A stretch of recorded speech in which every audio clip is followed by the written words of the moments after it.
Shalom Uvracha, bienvenue à tous. Il nous dit ici Rabbi Berechiam.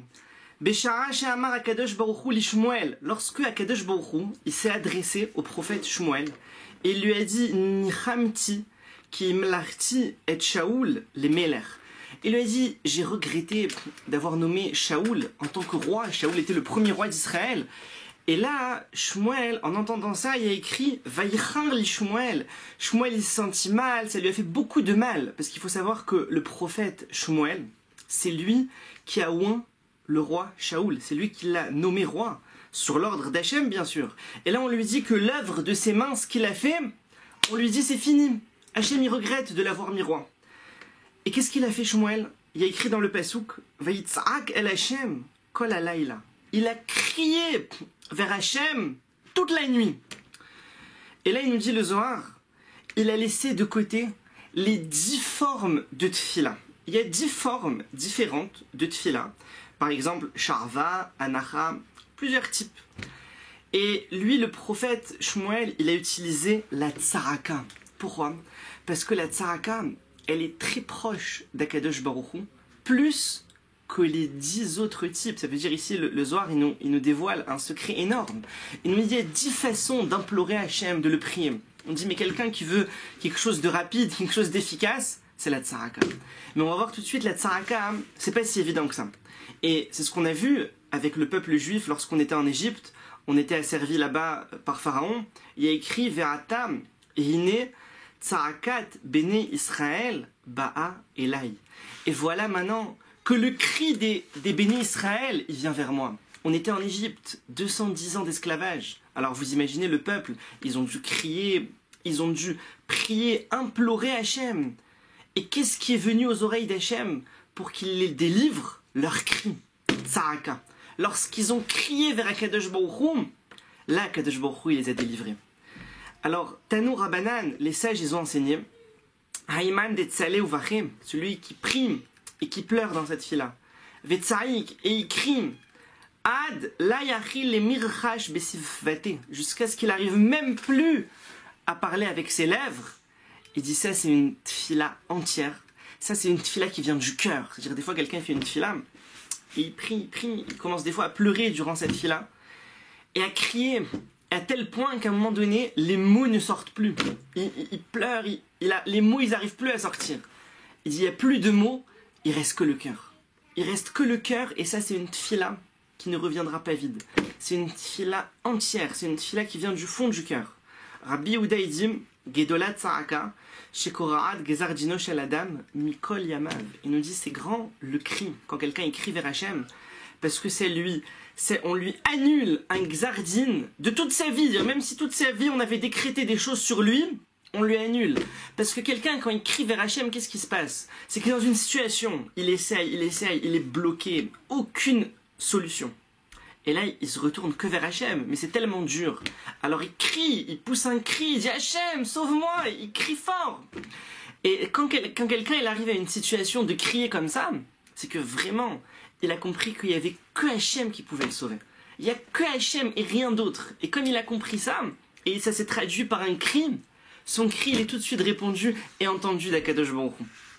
C'est ce qu'il nous dit ici le Zohar. Et il dit encore plus. Rabbi Yossé, il dit Gdolat Tzaraka, grand est le cri vers Hachem. Chez Moshelet Barolam Azeh ou Barolam Haba. C'est-à-dire que ça a une emprise à la fois sur ce monde-ci, mais à la fois sur le monde futur. Bishvil Tzaraka Nochel Adam Barolam Azeh Varolam Haba. Pour des cris qu'il a eu vers Hachem, alors quelqu'un déjà il obtient le Olam Hazeh parce qu'il obtient sa délivrance sur ce qu'il voulait, mais il obtient aussi le Olam Haba puisqu'il a eu le mérite, et c'est un mérite de s'adresser comme ça à Akadosh Baruch Hu du fond du cœur. Dirtiv, comme il est écrit, Vaïtzaku el Hachem batsar lahem, ils ont crié vers Hachem lorsque c'était dans la souffrance, mais mitzukotehem yatzilem, comme ça nous dit le Télim David Ameler, et de leur souffrance, de leur difficulté, Hachem les a sauvés. Alors c'est ce qui s'est passé aussi avec leur âme Israël. Ils étaient coincés en Égypte et quand ils ont crié, Hachem, il les a sauvés. Et il commence un petit peu à analyser ici ce qui s'est passé en Égypte. Il y a écrit Hava Nitra Kamalo. Ils ont dit les Égyptiens, venez, on va être intelligents contre ce peuple juif. Ça veut dire, les Juifs ils étaient là-bas, ils étaient intégrés au peuple égyptien. Ils leur faisaient aucun mal à ce moment-là. Et les Égyptiens, ils ont déjà voulu commencer à dire venez, on va être les plus intelligents, avant qu'ils commencent à venir nous faire du mal. Mais qu'est-ce qui s'est passé? Ils demandent ici, mais pourquoi est-ce qu'ils ont dit ce Hava Nitrak Malo? Venez, et qu'est-ce que c'est ce langage de Hava? Alors ce langage de Hava, c'est comme il y a écrit Hava Nereda concernant la tour de Babel, il y a écrit là-bas Hava Nereda. Viens, on va descendre, et là-bas il y a eu un jugement terrible. Alors les Égyptiens c'est la même chose, ils ont dit venez, on va aller, on va juger le Ham Israël, on va leur mettre des punitions, on va leur faire des décrets, des mauvaises choses. Donc déjà ce Hava, ce langage-là, annonçait que les Égyptiens voulaient faire du mal aux Juifs. Et ils se sont dit quoi? Ils se sont dit peine irbé, de peur qui se multiplient. Ils risquent de se multiplier, après ils risquent d'être plus nombreux que nous. Et même s'ils sont pas plus nombreux, mais via un autre ennemi, ils vont s'associer avec des ennemis à nous et nous on sera finis. Alors ils ont dit on va les empêcher de se multiplier. Et eux, ils disent quoi? Ils disent Pen Yirbe. De peur qu'ils se multiplient. Et Akadosh Baruch Hu, qu'est-ce qu'il dit? Il dit Ken Yirbe. Oui, il se multipliera. Eux, ils ont fait sur eux les décrets. Et plus ils faisaient des décrets, et plus leur âme Israël, ils fructifiaient, et ils se multipliaient, ils avaient encore plus d'enfants. Et il y a écrit Vayakotsu mipene bene Israël. Ils en pouvaient plus, ils étaient piqués. Vayakotsu, c'est un langage de comme kot, c'est une épine. Et ils étaient piqués par leur âme Israël, ils en pouvaient plus. En quoi ils les piquaient? Ils étaient là-bas, leur âme Israël, ils leur faisaient aucun mal. En quoi ils étaient piqués? Il dit le Zohar, ils étaient piqués parce que les Malaché à Charet, les anges de service, ils accompagnaient leur âme Israël. Ils sont descendus avec eux en exil. Et ils protégeaient leur âme Israël. Et les Égyptiens, ils voyaient ces anges-là, même s'ils ne les voyaient pas, mais ils les ressentaient comme des pics sur eux. Ma'ava. Alors il nous dit ici, Rabbi Yitzhak, qu'est-ce qu'il y avait dans la tête des Égyptiens qu'ils ont voulu empêcher leur âme Israël de se fructifier, d'avoir des enfants? Et de plus, leur ange, parce que chaque nation, elle a un ange qui la représente dans le ciel. Et en fonction du statut de cet ange, et de ce qui fait, de ce qui se passe avec cet ange-là, alors ça se passe comme ça en bas, sur sa nation. C'est entièrement relié. Chaque nation, elle a son ange en haut. Et lorsque Moshe Rabbeinu il est arrivé et il a dit Uvechol Elokeim Mitzraim E'aseh Shefatim, et tous les divinités d'Égypte, je vais faire des jugements, comme ça il a dit Moshe Rabbeinu. Alors là l'ange d'Égypte, il était bouleversé. Il était bouleversé. Et il dit comment c'est possible? Et c'est lui qui a fait passer à sa nation le message d'empêcher le Ham Israël de se fructifier et d'avoir des enfants. Et cet ange-là, hein, on connaît son nom, c'est pas bien de le dire, mais en tout cas cet ange-là, il a voyagé 400 parsaot, c'est la taille de l'Égypte, et la même surface en haut dans le ciel, il a voyagé, il est sorti de son terrain, il est allé voir Akadosh Baruch Hu pour se plaindre. Pourquoi Moshe Rabbeinu, il vient en bas, il veut faire des jugements sur les divinités, sur le peuple égyptien. Akadosh Baruch Hu lui a dit, c'est une xéra devant moi. Ça y est, c'est fini. 210 ans d'esclavage, maintenant c'est fini. Ils doivent sortir, et la sortie, elle va se faire en grand, pas en petit. Elle va se faire en très grand. Comme il y a écrit, Yivkod Hashem al tzva hamarom bamarom. Hashem, il a l'armée d'en haut. Et cette armée d'en haut qui sont les anges, qui représentent en fait chacun une nation et quelque chose qu'il y a en bas. Et à ce moment-là, ils ont pris le poste de ministre, de dirigeant de cet ange-là d'Égypte. Ils l'ont en quelque sorte renvoyé. Et là, on a deux avis. Il y en a qui disent que maintenant, dorénavant, ce même ange-là, à partir de ce moment-là, ils l'ont nommé responsable et directeur du Guéinom. Et c'est cet ange-là qui est là-bas chargé de punir les Réchaïm, etc. Deuxième avis, Rabbi Yehuda, il dit il a été nommé sur les morts. C'est-à-dire il a été chargé maintenant de compter le nombre de gens qui doivent mourir, vérifier qui est mort, où est-ce qu'il est parti après sa mort, où est-ce qu'on l'a redirigé. C'est lui qui s'occupe des morts, des enterrements, morts, tout ça.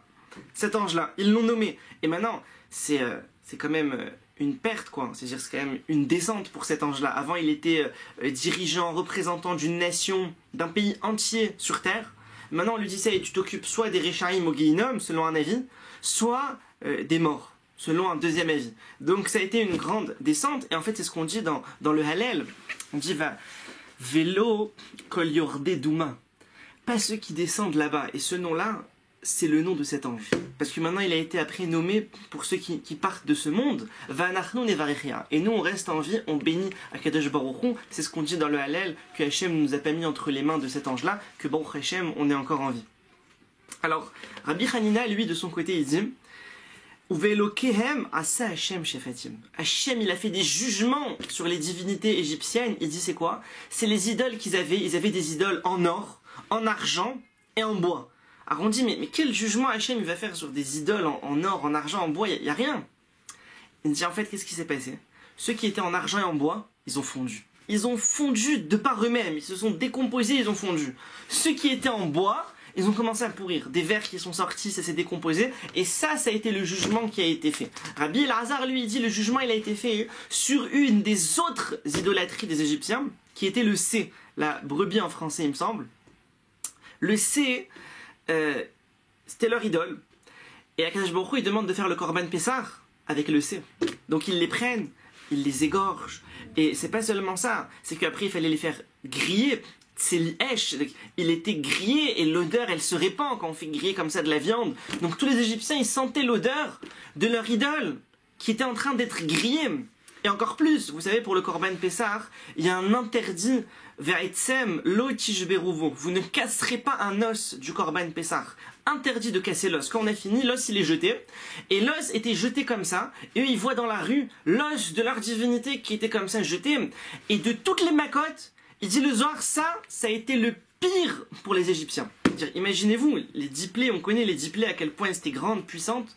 Mais de toutes ces 10 plaies, le pire, c'était le Korban Pessah. Voir leur idole comme ça, brûlée, égorgée, brûlée, jetée dans la rue, les ossements jetés comme ça dans les ordures.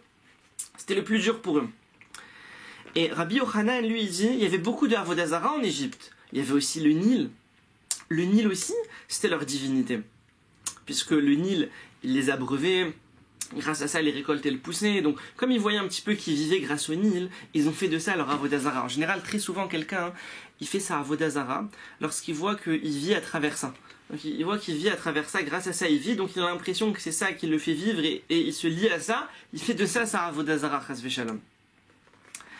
Alors, le Nil aussi, il a été puni, puisque bien sûr, il y a eu Makat Dam, la première plaie, qui a tout de suite attaqué l'idole des Égyptiens. D'abord, on punit les idoles, après, on a puni le peuple. Et tout de suite, le Nil qui s'est transformé, bien sûr, en sang.